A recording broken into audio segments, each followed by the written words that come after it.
Então, boa tarde para todo mundo. Nós vamos começar hoje esse evento, que é um encontro promovido pelo Departamento de Artes da PUC São Paulo. Uma vez por mês, nós estamos organizando conversas, que são assuntos diferentes, sempre relacionados às artes, para a gente divulgar para vocês a presença tão importante das artes na PUC de São Paulo. Então, muita gente conhece a PUC, mais ligada a outras áreas, pensa sempre no direito, na filosofia, na psicologia, mas as artes têm um papel absolutamente fundamental e estão dentro de vários cursos.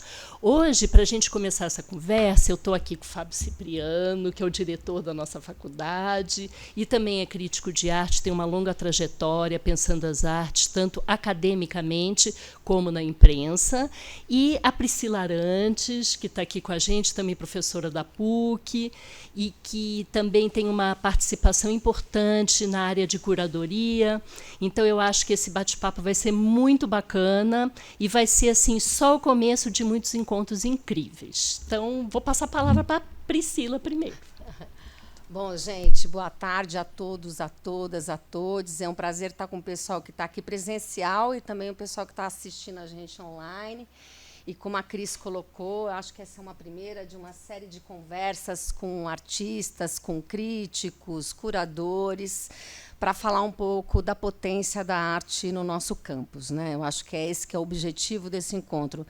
E a gente achou que seria interessante começar com o Fábio Cipriano, que é uma figura bastante importante dentro do campo da crítica de arte, para além de ser o diretor, mas eu acho que o fato de ter feito o convite aqui para o Fábio é em função da atuação muito potente que ele tem no campo da crítica de arte, extremamente respeitado, e especialmente no campo da análise de megas exposições, de grandes exposições.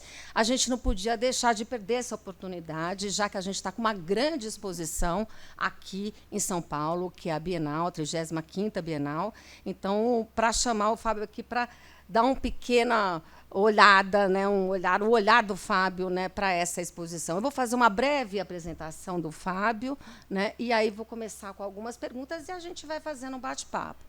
O Fábio é jornalista e crítico de arte, é livre-docente em arte e comunicação aqui pela nossa PUC, com pós-doutorado pela USP, na pesquisa A Bienal e a Elite de São Paulo. Então, já vejam, né, que o Fábio ele tem, de fato, né, um diálogo com esse campo.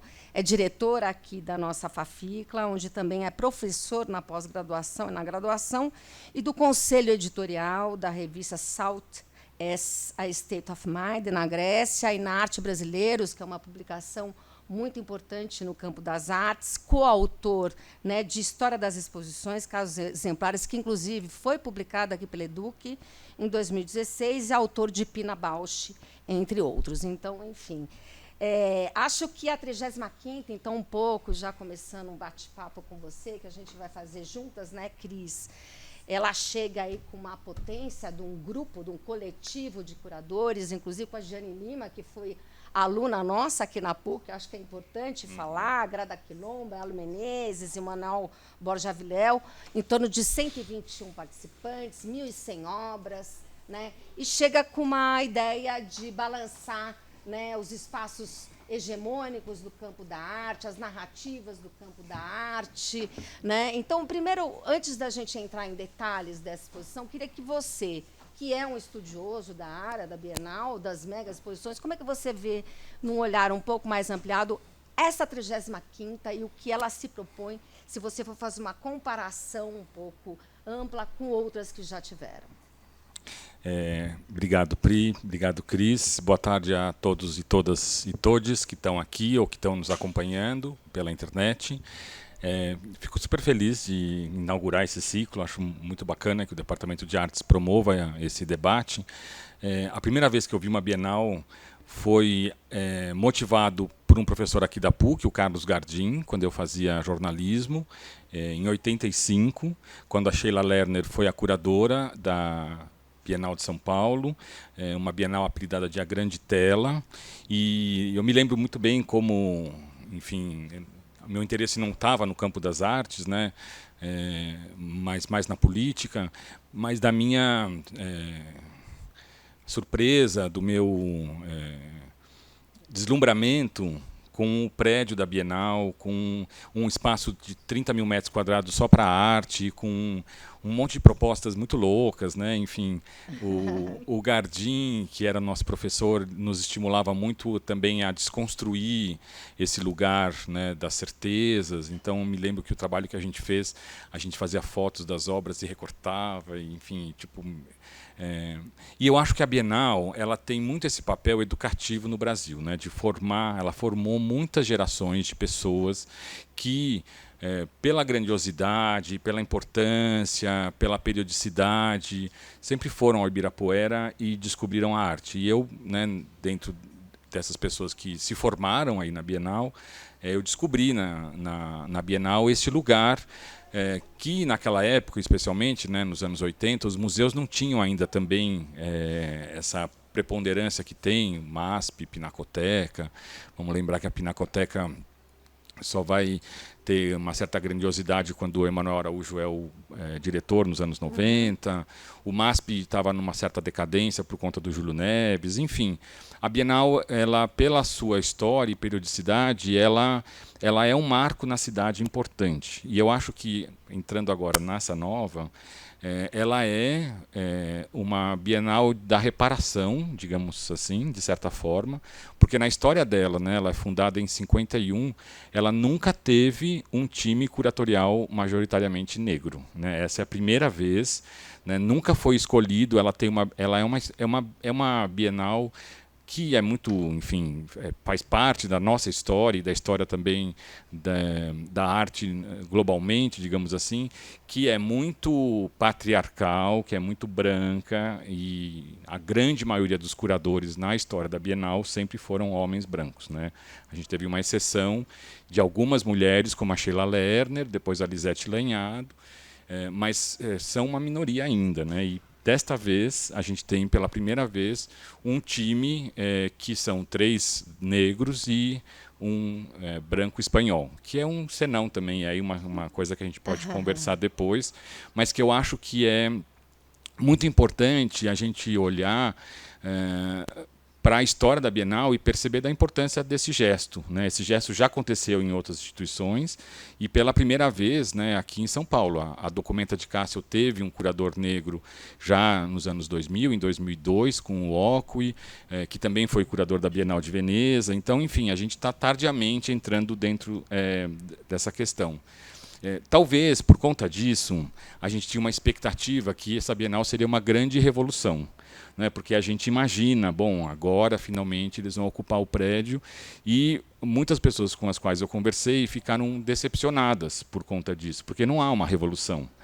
Agora, é muito difícil a gente fazer uma revolução num prédio do Niemeyer, né? Que é uma coisa, um prédio modernista, muito determinado.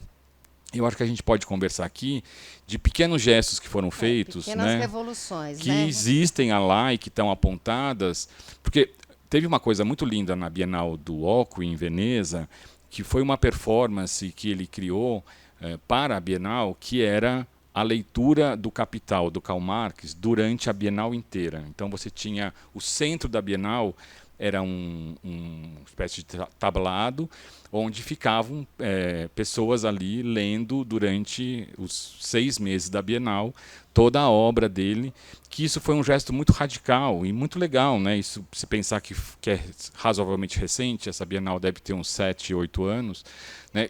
E que é de colocar o Marx no centro de uma Bienal de Veneza, né? Esses curadores agora não tiveram essa ousadia, mas tiveram outras ousadias que a gente pode falar a respeito.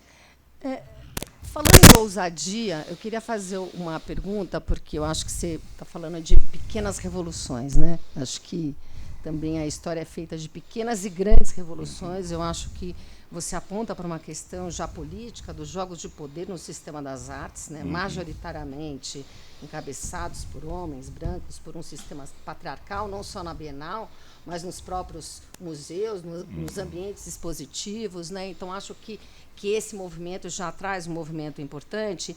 Mas eu queria, né, e aí depois passo para a Cris também para ela fazer uma pergunta, a gente vai fazendo uma bate-bola aqui, que você falasse um pouco sobre esse tema da Bienal. Como é que você enxergou Coreografias do Impossível, que é um tema que dialoga com o campo das artes do corpo, né, com a dança, com a coreografia, né, que sinaliza para uma ideia de corpos desobedientes, contra-hegemônicos.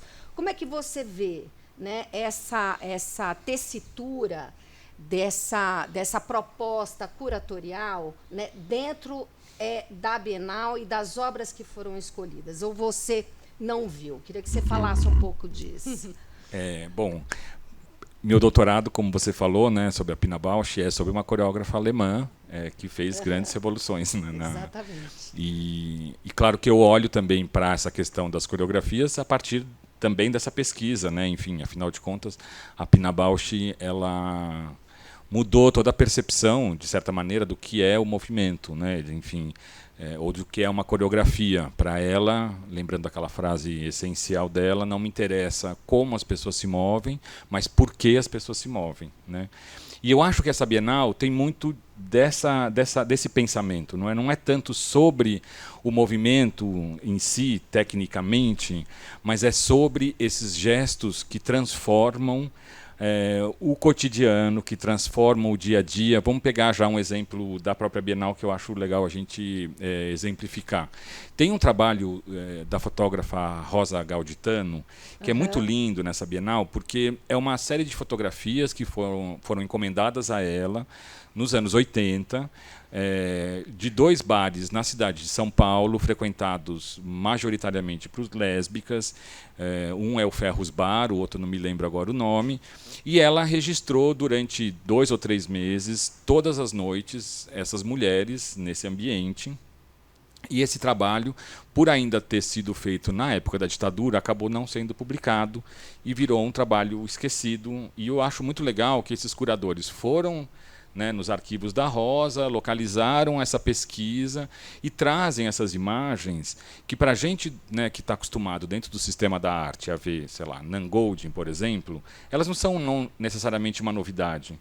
Mas pensar que uma fotógrafa brasileira, nos anos 80, ficou 3 meses fazendo uma pesquisa num lugar de liberdade, que era um bar, né, dessas mulheres, é muito legal ver isso na Bienal, né? E a maneira como isso está colocado lá na cenografia lembra um pouco esse ambiente mais noturno, né? Não é um ambiente frio, ele está cheio de espelhos. Então, enfim, eles também colocaram essas imagens num contexto que é favorável a elas, né? Então, eu acho que isso é muito legal, porque está falando de uma atitude, né, que hoje a gente chama de LGBTQIA+, sei lá se eu falei todas as letras que fazem parte, né?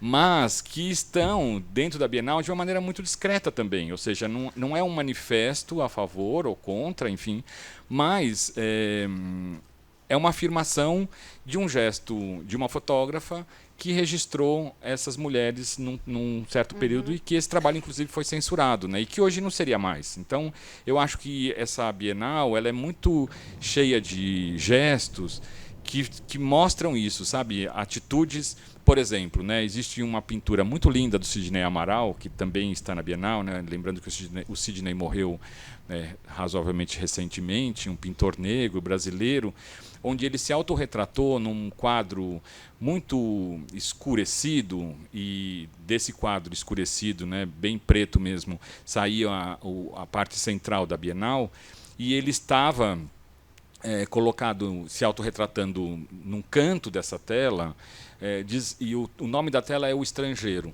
onde ele, portanto, como artista, se via como um estrangeiro, né, dentro desse contexto da Bienal de São Paulo.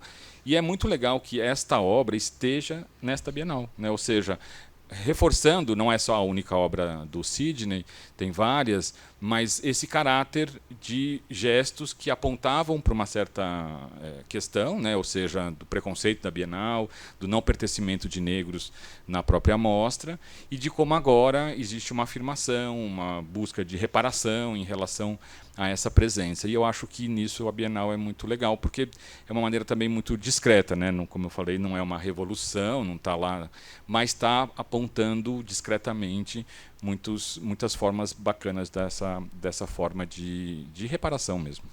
Uhum. Eu posso falar, Pri? Eu sei que Claro. você está com alguma pergunta. Não. O que me chamou a atenção foi a presença também de alguns convidados na Bienal, como, por exemplo, essa conversa da Grada Quilomba com a Saidia Hartman. Né? E quando a gente pensa nessa coisa das impossibilidades e das possibilidades, eu achei muito interessante a Saidia Hartman vir, porque ela tem os livros dela recentemente começaram a ser publicados, traduzidos em português, e ela trabalha com essa ideia de fabulação no sentido mais político do termo, que é essa ideia de como você dá visibilidade para mundos que supostamente não eram para existir e que, naturalmente, para ela isso está muito ligado à questão afrodiaspórica. Né? Um dos livros dela que foi traduzido foi O Perder a Mãe, que é quando ela vai a primeira vez para o continente africano. Ela, uma mulher negra, professora, com uma bolsa da Fulbright, e aí ela chega lá e descobre que a primeira palavra que ela ouve é estrangeira. Então, essa questão da estrangeiridade e da possibilidade de você criar ficções, que é o que ela tem feito, né? Pesquisado arquivos, principalmente de mulheres negras desaparecidas durante o processo da escravidão, e aí recontar essas histórias de uma forma fabulatória, usando a fabulação como uma experiência de resistência. E a Grada tem, além de escrever livros, ela tem trabalhado muito com essas palestras performance também. Então, eu acho que tem uma coisa interessante ali na Bienal, que já faz alguns anos que tem a presença da performance lá, né? Vários artistas que não são só das artes visuais, mas que trabalham também com essas outras narrativas e essa presença corporal. E eu acho que isso ajuda também a desestabilizar um pouco até essa arquitetura, como você falou, do lugar. Né? Como é que você tem pensado essa atuação lá, dessas conversas, das performances, desses outros eventos que vão acontecendo lá? Eu acho, Cris, ótimo, né, essa questão, porque ela mostra que isso já, de certa maneira, faz parte do campo das artes há um certo tempo, desde que a Catherine Davi foi a curadora da Documenta, em 97, em Kassel, que ela fez uma programação diária, né? A Documenta dura 100 anos, 100 anos é ótimo, né? 100 anos é bom. 100 dias nessa cidade alemã, e em cada um dos dias ela fazia algumas conversas. Né? E desde então, essas grandes mostras, várias delas, passaram a utilizar não só da questão da visualidade, mas da reflexão também como uma plataforma de pensamento, né? de reflexão sobre as artes. Quando a Lisette, por exemplo, foi a curadora, em 2006, ela fez vários seminários também na Bienal, então havia essas conversas. Né? Eu acho que nesta edição agora é muito bonito porque a gente, logo que entra, já vai ter um espaço de um artista, que eu não vou me lembrar aqui o nome nesse momento, mas depois eu posso olhar, que é uma arena de conversas, e onde várias dessas discussões vão acontecer ao longo da própria Bienal. Nesse final de semana passado, uma pensadora da Ilha de Réunion, chamada Françoise Verger, que está no Brasil para lançar um livro muito legal, que se chama Decolonizar o Museu, fez uma fala lá também, né, sobre exatamente esse tipo de pensamento decolonizador, né, da necessidade de desestabilizar as estruturas dessas instituições patriarcais. Né, ela tem esse livro é muito interessante. Então, eu acho que as bienais, elas perceberam que a visualidade não dá conta mais, né, do que a gente denomina como arte contemporânea. Isso, claro, também tem a ver com a tradição da própria arte contemporânea. Né? Nos anos 60, 70 do século passado, muitos foram os artistas que não tinham obras para se colocar na parede, que eram ações. Mesmo na Bienal da Sheila Lerner, em 85, isso eu não me lembro, infelizmente, porque eu não vi, senão me lembraria, mas a Marina Abramovic teve fazendo performance com o Lai. Né? Então, já faz parte da história da própria Bienal essa multiplicação, digamos assim, de ações dentro do lugar. É claro que quando a gente tem uma Bienal que é curada pela Grada Quilomba, que tem, como você falou, né, essa perspectiva de muitos trabalhos que são orais, realmente, até porque, né, vamos pensar, a tradição afrodiaspórica, ela é muito oral. né? Os objetos que são criados, em geral, pelas culturas ancestrais, eles não são objetos de decoração ou objetos estéticos fora da vida. São objetos ritualísticos, são objetos... Então, eu acho que existe uma busca também de se recuperar dentro, né, tanto do trabalho da própria Grada como no trabalho que ela propõe aqui na Bienal, que a gente, né, por exemplo, existe um trabalho muito legal de um grupo também lésbico de Buenos Aires, que são registros fotográficos de várias mulheres lá, que isso também não fazia parte do campo da arte, digamos assim, né? Essa questão é importante. São arquivos que fazem parte da Bienal, porque documentavam, porque são formas de afirmação, de identidade, de compartilhamento, solidariedade, enfim, vários nomes, e que aí, hoje em dia, a arte, ela, muito generosamente, digamos assim, incorpora para ela como manifestos, né? Então, eu acho que isso dentro da Bienal tem muitos trabalhos que são nessa linha. Eu acho que você troca numa questão, né, aí com a pergunta da Cris, essa aproximação da arte com a realidade social, né? Quer dizer, eu acho que durante muito tempo a arte ficou dentro de uma caixa eurocêntrica, estetizante, né, um pouco aí não só com o campo das artes visuais, e um pouco que tem se falado em decolonizar, né? O campo das artes também passa por esse lugar, não só de mistura de linguagens, mas de também trabalhar dentro dessa vertente onde a produção cultural, para além dessa visão estética europeia, né, possa ser incorporada também nesses espaços.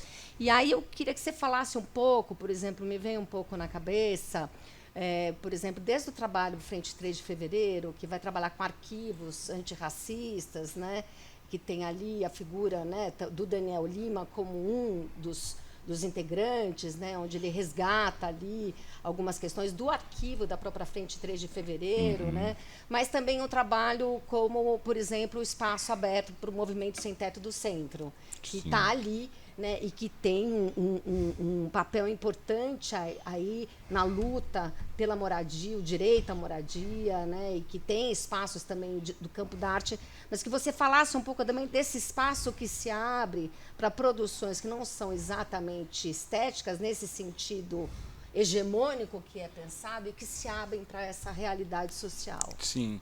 Não, é muito legal, porque a própria Grada, ela era professora na Humboldt Universität, que é onde eu fiz a minha pesquisa sobre a Pina Bausch, em Berlim. A gente estava lá na mesma época, mas em lugares diferentes, então não a conheci nessa época, mas depois ela virou professora da Humboldt, e ela disse que chegou um momento que ela percebeu que ela tinha mais liberdade no campo da arte do que da academia. Porque a academia, especialmente a alemã, né, a gente está falando da PUC, que é muito diferente, pessoal, mas, não, é verdade, a Humboldt é cheia de bustos de homens brancos, né, porque os grandes filósofos e os grandes, em geral, são homens brancos, não me lembro de nenhuma mulher que tenha um busto lá.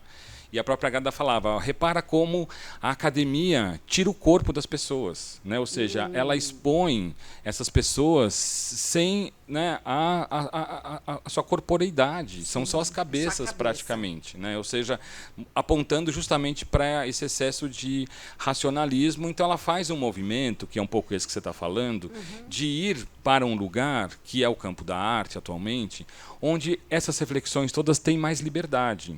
Então, essa aproximação do MTST, por exemplo, né, a gente tem a ocupação 9 de julho, tem a Galeria Reocupa, quer dizer, que é um espaço muito legal, porque é uma ocupação, é um trabalho político, social, mas que eles percebem a importância de que, para ter legitimidade, eles fizeram uma parceria, digamos assim, com uma série de artistas. Nesse momento são mais de 120 artistas que estão lá, então é mais gente que a Bienal, que estão legitimando esse lugar, porque eles sabem que o campo da arte tem uma repercussão muito grande, né? Então, eu acho o Daniel Lima a mesma coisa, né? A Frente 3 de Fevereiro, quando eles abriam aqueles cartazes imensos nos estádios, né, onde estão os negros, e que era uma ação político-social, né, militante, essas imagens acabaram participando de inúmeras mostras, porque elas, claro, alcançavam a primeira capa dos jornais, elas tinham uma certa repercussão, mas a durabilidade delas e o lugar onde elas foram melhor compreendidas foi no campo da arte, né? Então, eu acho que é interessante a gente estar fazendo esse debate também a partir do Departamento de Arte, porque a arte hoje é um espaço de reflexão que vai muito além desse esteticismo que, né, é o que tradicionalmente se fala. E nessa Bienal isso fica muito patente, né? Ou seja, são esses grupos, né? Tem um arquivo fotográfico também da Bahia, de Salvador, de um grupo de negros, que são registros de décadas do movimento negro lá, que a gente não tem a menor conhecimento aqui no Sul. E é muito legal que isso esteja na Bienal. E está muito bem colocado, assim como está também de acampamentos da Palestina. Enfim, existem essa relação entre a política, o social e a arte, hoje em dia, ela é muito porosa, né? Eu acho que vira um campo de visibilidade, né? Porque essa questão da reparação é muito delicada, né? Acho que a própria presença da Denise Ferreira da Silva também, que escreveu aquele livro A Dívida Impagável, né? Porque, na verdade, não é possível fazer uma reparação. São muitos séculos de injustiça, mas abrem-se esses campos de visibilidade onde aí o questionamento, naquele momento, pelo menos, pode ser mais efetivo, mesmo quando as ações acontecem fora desse campo de uma maneira mais contínua, né, mais persistente. Então, eu acho que esse tensionamento também é interessante, né? Você não acha que tem uma questão aí?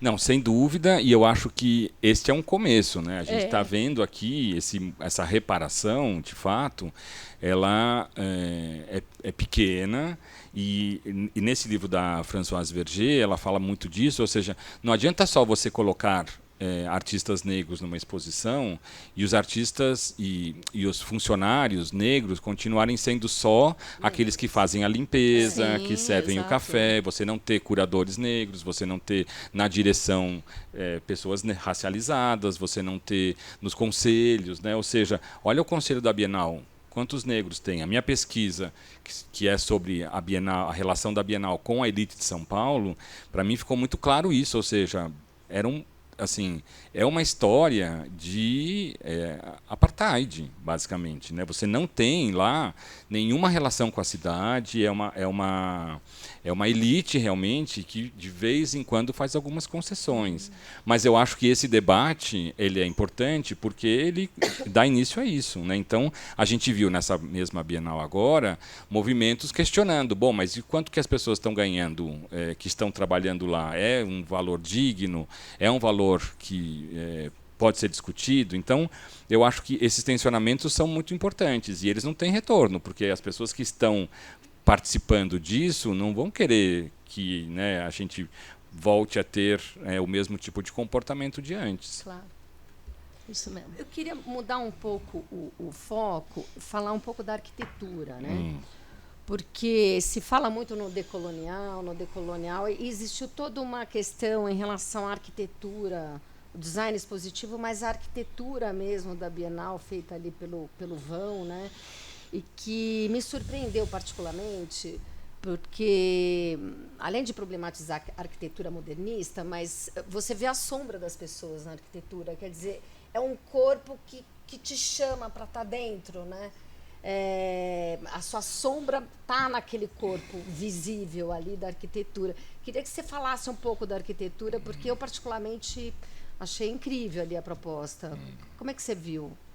Eu acho que tem várias questões também aí nesse. Primeiro que é uma arquitetura muito elegante, né? Enfim, a gente tinha eu tinha, mas outras pessoas que eu conversei também tinham uma expectativa de que fosse algo mais. Vamos pensar a exposição da Maria Carolina no Moreira Salles, né? Com paredes muito coloridas, cores mais berrantes, né? Muita coisa acumulada. Era uma estética do acúmulo, digamos assim, que talvez a gente esperava que essa Bienal tivesse um pouco essa cara, digamos assim, né? Outras pessoas também achavam que poderia ser uma Bienal que tivesse uma cara de algo mais próximo do que é um candomblé, enfim. existiam muitas especulações, né? Eu acho que essa é a verdade, até por conta dessa expectativa, bom, como vai ser com um time diferente do que foi até agora. E eu acho que eles fizeram uma opção muito elegante de fazer uma arquitetura que não criasse esse tipo de impacto de ser algo super revolucionário, mas ao mesmo tempo eu acho que você aponta que tem um caráter revolucionário no sentido de apagar algumas marcas que são típicas do Niemeyer. Então aquele vão central, Exato. ele foi totalmente revisto, né? E ele não a gente não se vê mais de lá. Muitas pessoas não gostam disso, eu acho muito legal. E eles fizeram um circuito diferente também, né? Então você vai para o terceiro. Exato. E depois do terceiro você vê o segundo. Então, e para ver o segundo você tem que sair do prédio. Ou seja, também é um pouco essa ideia de não ficar dentro o tempo inteiro. Apesar que eles usaram um pouco o parque, né? Enfim, a gente sempre vai ter também, a Bienal tem isso, né? A gente sempre pode falar, não fizeram isso, não fizeram aquilo, porque várias outras edições fizeram isso muito bem, de ocupar o parque. O parque é um espaço muito legal, né? Então, mas, enfim, são 30 mil metros, né? Então, também, ao mesmo tempo, é muito difícil você ocupar 30 mil metros e mais ainda, sei lá, o prédio. Mas eu acho que é uma arquitetura, é uma cenografia também muito contida, no sentido de que vamos potencializar cada um dos trabalhos, né? E eu acho que isso está lá muito claramente. E, nesse sentido, voltando um pouco à questão das coreografias, né, tem muito trabalho sobre dança, sobre movimento, sim. Né, que eu acho muito legal. Então, você tem artistas da dança, a Maya Deren, por exemplo, né, que é uma bailarina, dançarina, arquiteta, enfim, que tem um trabalho muito vanguardista, digamos assim, que está logo no começo, mas a gente também tem indígenas, né, que também trabalham com o corpo, ou seja, é muito legal porque tem uma preocupação. Tem uma coisa que a Pina também falava, que eu acho muito legal, que assim, chega uma hora que quando você não tem mais o que você falar, você se movimenta, você dança, né? Ou seja, do movimento como algo que vai além da razão até, no fim das contas, né? E eu acho que isso está muito presente dentro dessa Bienal. Você tem espaços, inclusive, que você só tem coisas se movendo, né? Tem uma dupla de Salvador, que tem um trabalho que são cortinas que estão se movendo lá. E são muito lindas também, né? Então, o movimento é muito presente dentro dessa Bienal. E desestabiliza um pouco os limites entre as linguagens também, né? A Maya Deren mesmo é uma que também transitava cinema, um monte de coisa. Então, eu acho que tem uma questão interessante, porque é isso que você falou, mesmo que seja para além da linguagem verbal de um discurso, isso não significa que através do movimento não tem uma proposição crítica. Exatamente. Né? Então, acho que funciona. E essa mudança de espaço é uma mudança também, um convite para mudar a perspectiva, né? A perspectiva, o ângulo de visão e de questionamento, né? Então, estamos quase acabando, gente. Olha só, passa rápido.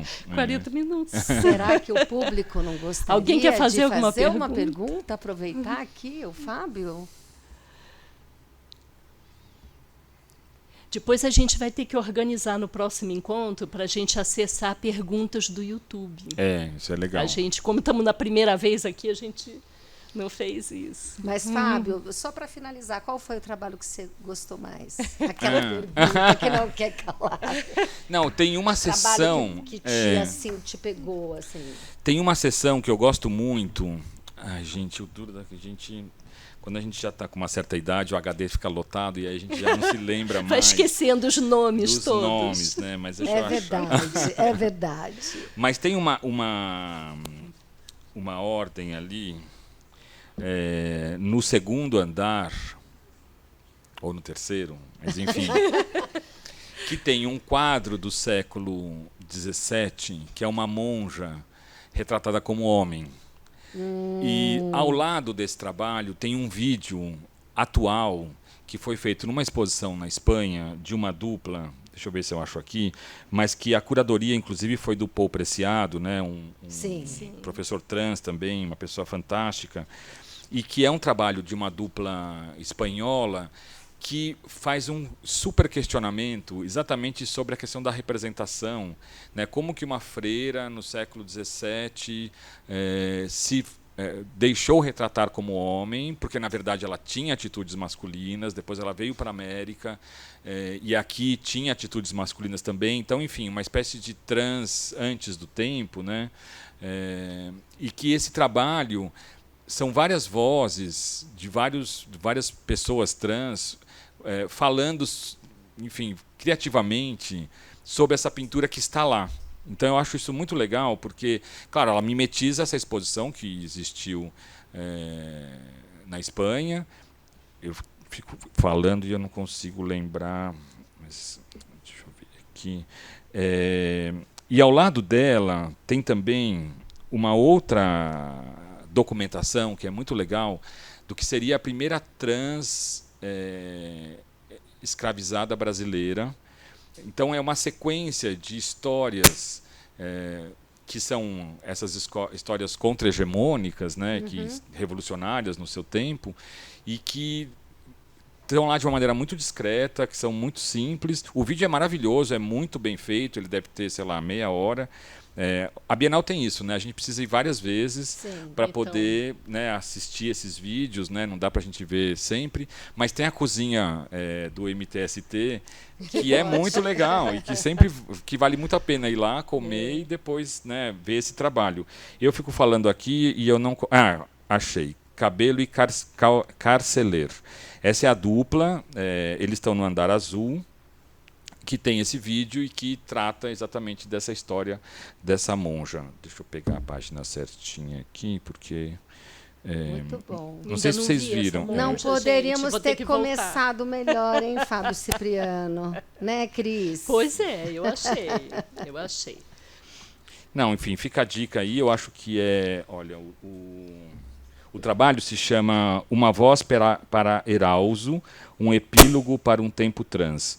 Então, esse trabalho foi feito em 2021 e 2022, e Erauso seria o nome dessa monja espanhola aí que é retratada como um homem. Então, é um trabalho muito legal, recomendo muito. Muito bom. Então, obrigada, Fábio. Um prazer estar com você ótimo. Aqui. Né? Pri também. Foi maravilhoso. Muito obrigada. Obrigada a gente está todos. prevendo para o dia 8 de novembro o segundo encontro, mas ainda vamos confirmar, tá bom?